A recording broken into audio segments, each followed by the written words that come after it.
Hello everybody, this is OpenWorldAddict here, and I am coming at you for a little discussion, not too long. It's not going to be another update. Just to let you know, I'm still working on on getting my big computer fixed, but that's not what I'm here today for. Last week was E3. It was all week, and most Sunday through Wednesday there was press conferences, and then I was watching. And I watched all of them, and in fact, on Monday night I lost a lot of sleep because with the fitness clinic and stuff, I missed and stuff, so I tried to catch up Monday night, and I got to sleep very, very, very late, maybe around 1 or 2 in the morning. So sleep was hard to come by this week because I wanted to catch as much things as possible. And then on Wednesday afternoon, I was trying to catch the stuff that wasn't shown in the press conferences. But anyway, I am here today to tell you about my favorite things that I saw from E3. The top 5 open world games that I'm excited for. Even though I may not be able to play all of them when they come out. I may not be able to play even half of them when they come out. But I'm still excited for them.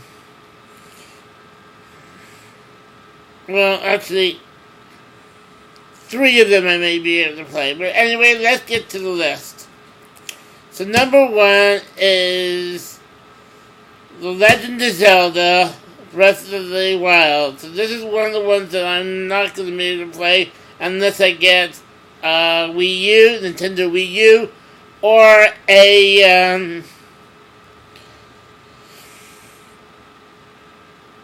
Nintendo NX, which should be coming sometime next year, which getting this computer fixed is pricey enough. I don't know if I'm going to afford new hardware just to get the new games, but sometime in the future I may be able to. Who knows? But yeah, Legend of Zelda. This was the main focus on Nintendo's E3 showcase this year, and oh my goodness, they are getting back to their roots, to how they started. This game is true open world, non-linear. One of the things I did not like about Wind Waker, I didn't like about Twilight Princess, didn't like about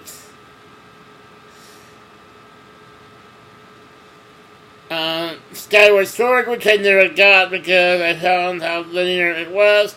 And basically, in all of those games, you cannot leave the dungeon that you're in when you go into a dungeon to do other things. You have to complete the current objective. And so even though when you're out in the world, there may be a lot to do, a lot of places to go to, you're very restricted. And then when you go into these dungeons, you're basically stuck there until you defeat the boss. And this game seems to be changing all of that. On top of that, it seems to be taking influences from games like Minecraft and Skyrim, The Elder Scrolls Skyrim, where you can pick up items dropped by enemies, and you can cook food, and I think they may hint to that there may be other forms of some sort of crafting or something like that. But everything I saw, it was just so amazing, and I'm so hoping that sometime in the future I can even try out this game. It looks so awesome. That's Legend of Zelda. That's the Legend of Zelda is... One thing is that I am kind of biased here. I grew up with Legend of Zelda. Link to the Past was the first game that got me into video gaming that I played, and I've been a Zelda fan since high school, so I'm kind of biased towards it anyway. Anyway, let's get to the rest of the list. The next one is Horizon Zero Dawn. It was really announced last year, but this was the first year that they showed, whereas last year, the footage they showed looked like it could have been gameplay footage. This year was gameplay footage. It looked like gameplay footage. You were looking in your inventory, she was looking at her map. It's very intriguing, post-apocalyptic, thousands of years in the future, or robot dinosaurs roam the land. It's very interesting, and of course it's open world, and that's what I'm all about, open world stuff. So that I am pretty excited about. So that was actually my number 3, and number 2, because I was looking this off of IGN's list of games shown at the expo. The number 2 actually wrote down the bottom of my list, but the number 2 is actually Forza Horizon 3. Now, I have not played other Forza Horizons. I do not know what they are available on. I have not seen them on Steam. But I like racing. I'm not very good at racing. But I like racing games as well. But,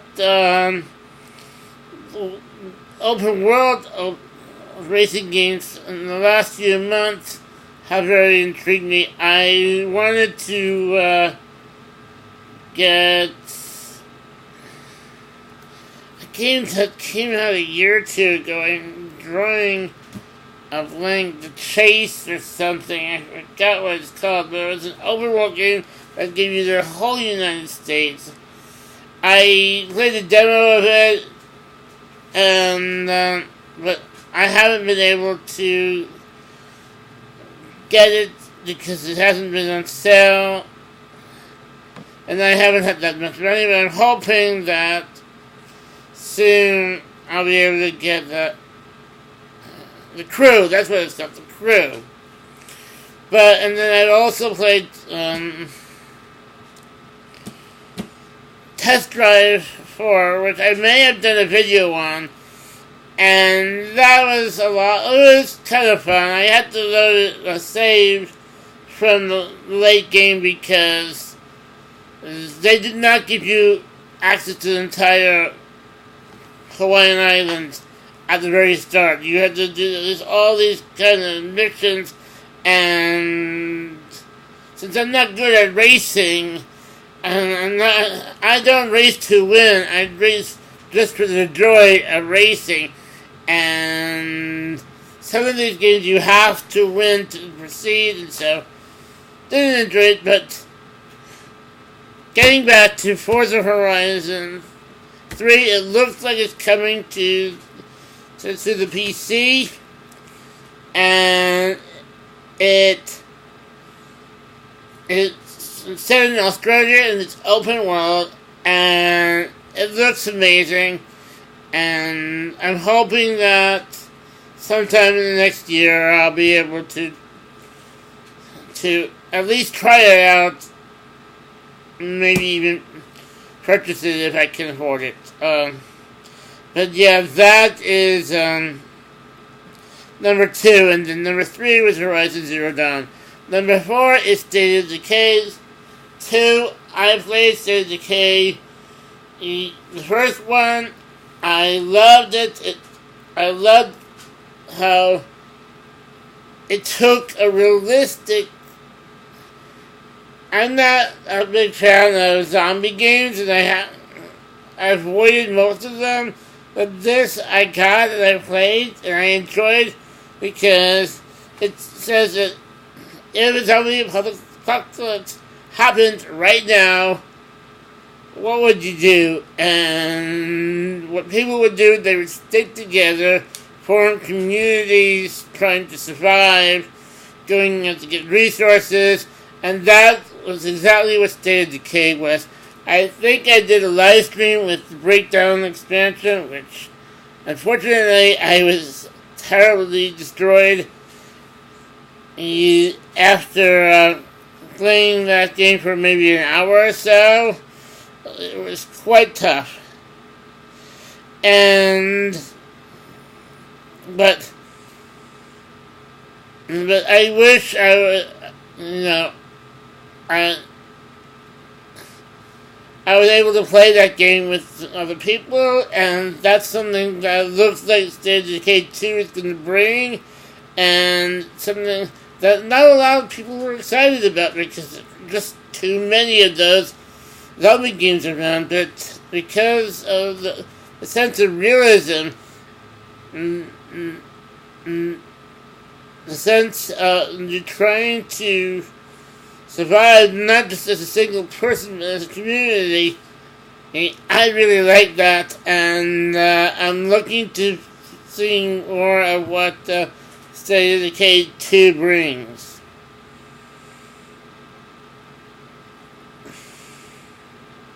That was number 4.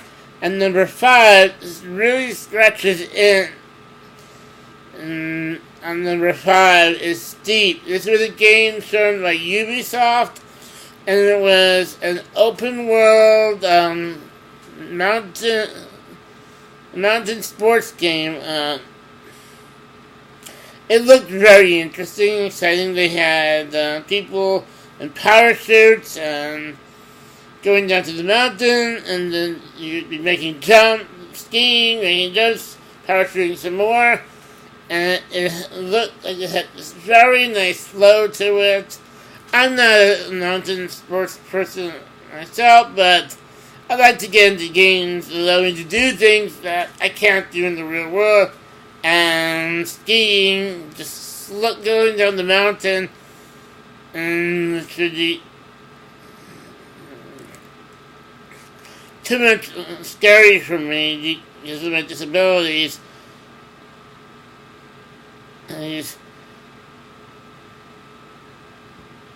This game looks really good. The only thing that I'm concerned about is that it's competing with... This is a game produced by a AAA developer that is competing with a game that I've already done a video on, Snow, an open world free-to-play game. This Steep will not... I don't think will be free-to-play. Snow is a free-to-play game, and I think since I played it like a couple of months ago, they added snowboards into their game, which I am interested in trying out next time I load it up once my computer is fixed. But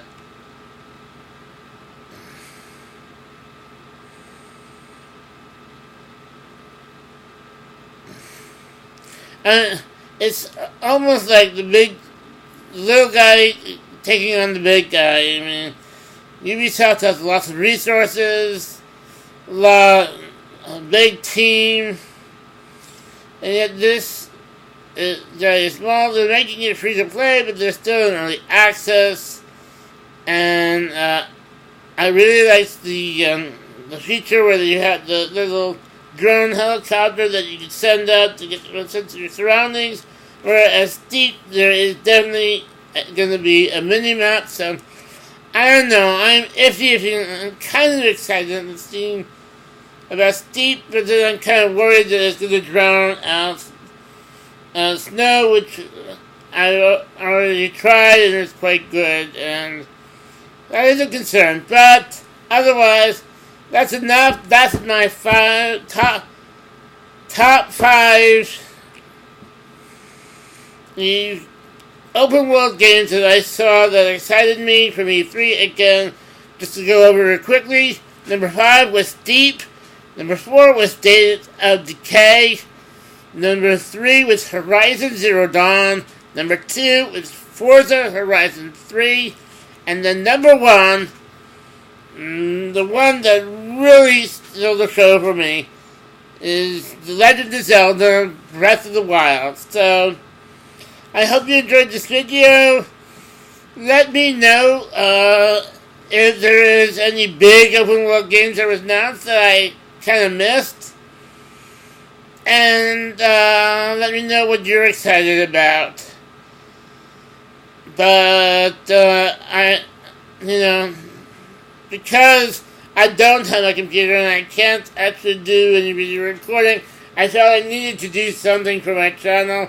And seeing that this week with E3, I thought it best for me to put together this list for you. So, I'll see you another time. Have a good weekend. Have a great Father's Day to all your fathers out there.